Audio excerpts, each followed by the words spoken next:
लोकसभा चुनाव की तारीखों के ऐलान से पहले ऑल इंडिया मजलिस इत्तेहादुल मुस्लिमीन के चीफ असदुद्दीन ओवैसी ने एक बड़ा ऐलान किया है। ओवैसी ने बिहार की 11 सीटों पर अपनी पार्टी के प्रत्याशी उतारने की घोषणा की है।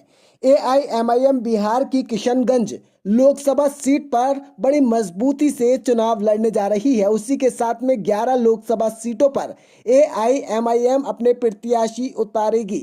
आपको बता दें किशनगंज के साथ में कटिहार, अररिया, पूर्णिया, दरभंगा लोकसभा सीट, भागलपुर, काराकाट, बक्सर, गया, मुजफ्फरपुर और उरियारपुर सीट से अपने उम्मीदवार उतारेगी। आपको बता दें एआईएमआईएम ने अपने 11 उम्मीदवारों की ऐलान की घोषणा कर दी है। असदुद्दीन ओवैसी ने पहले ही बिहार में अपनी पार्टी के प्रत्याशी उतारने के संकेत दे दिए थे। हाल ही में तब उन्होंने बिहार की किशनगंज सीट पर ही कैंडिडेट उतारने की बात को कहा था।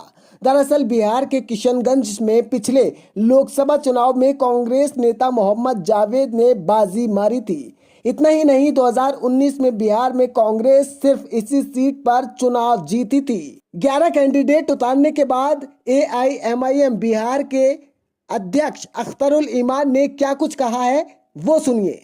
भाई, बिहार में और राष्ट्रीय स्तर पर हम लोगों ने बड़ी कोशिश की कि सेकुलर वोटों का बिखराव नहीं हो। हम लोगों ने इंडिया गठबंधन के तहत शामिल होने का इरादा किया। हर चंद के इन लोगों ने हमारे सीने पे खंजर भी घोंपा, हमारे लोग तोड़ लिए गए। लेकिन राष्ट्र हित में, दलितों के हित में, अक़लियतों के हित में ज़रूरी है कि मैं उनका साथ देता। हम लोगों ने बड़ी कोशिश की, लेकिन अब भी ढाक के 3 पात हैं। ये सारी पार्टियां ये चाहती हैं कि दलितों और अक़लियतों का वोट लें, लेकिन इनको कहीं भी प्रतिनिधित्व में हिस्सेदारी न दें। तो ये बड़ी दुख की बात है। नतीजा ये हो रहा है कि हम लोगों का दबाव है पार्टी के तमाम तर कारकुनों का, हमारे जो वर्कर्स हैं उनका, कि साहब हम लोग इतना प्रयास करते हैं, अगर हम लोग इस तरह से विफल हो जाएं तो कैसे क्या होगा। तो हम लोगों ने 11 सीटों पर बिहार में लड़ने का फैसला किया है। 4 सीटें हमारी सीमांचल की, अररिया, पूर्णिया, कटिहार, किशनगंज। यहाँ से मैं घोषित प्रत्याशी भी हूँ। कटिहार से आदिल हसन साहब को इलेक्शन लड़ने का बड़ा दबाव था, उनका नाम पेश किया गया है। और बक्सर से, काराकट से, गया से, मुजफ्फरपुर से, उजियारपुर से, दरभंगा से और भागलपुर से हम लोग इन लगभग 10-11 स्थानों पर हम लोग इलेक्शन लड़ने की पूरी तैयारी कर रहे हैं। और हम लोगों ने जो लोग वहाँ के प्रत्याशी थे उन लोगों को हम लोगों ने हैदराबाद से रब्ता करने के लिए कहा है। और वहाँ के जो मुकामी संगठन है उन लोगों से हम लोगों ने राय लेना भी शुरू कर दिया है। प्रत्याशी की घोषणा कब तक कर देंगे? उन लोगों को मैंने कह दिया है वहाँ हैदराबाद से रब्ता करने के लिए। तो ये लोग हैदराबाद गए होंगे, फिर हैदराबाद से हम लोग की बात हो जाती है तो 2-4 दिन के अंदर घोषणा पत्र भी जारी किए हैं। घोषणा तो हम लोग का वही घोषणा पत्र हम लोग का क्या है कि हम सत्ता की लड़ाई नहीं लड़ रहे हैं।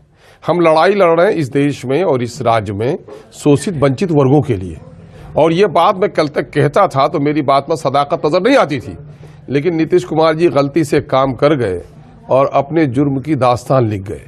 बिहार में जाति आधारित जो गणना आया है उसने खोल कर बता दिया है कि अगली पंक्ति के लोगों को 2-2, 3-3, 4-4 गुना मुलाजमत मिली है।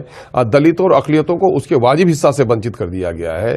चाहे 50,000 की आमदनी हो, चाहे हायर एजुकेशन का मामला हो, चाहे पक्के का मकान हो, इन तमाम तर पैरामीटर्स जो सोशियो इकोनॉमिक वो हैसियत तय करते हैं उसमें मुस्लिम और दलितों की हालत अत्यधिक दयनीय है। और साथ ही जो अगली जाति के भी जो लोग हैं, अगली पंक्ति के लोग भी जो शोषित वंचित हैं, हम उनकी भी आवाज़ उठा रहे हैं। ये सारा मामला हम लोग। तो आपने देखा अख्तरुल ईमान का साफ कहना है कि हम 11 सीटों पर चुनाव लड़ेंगे।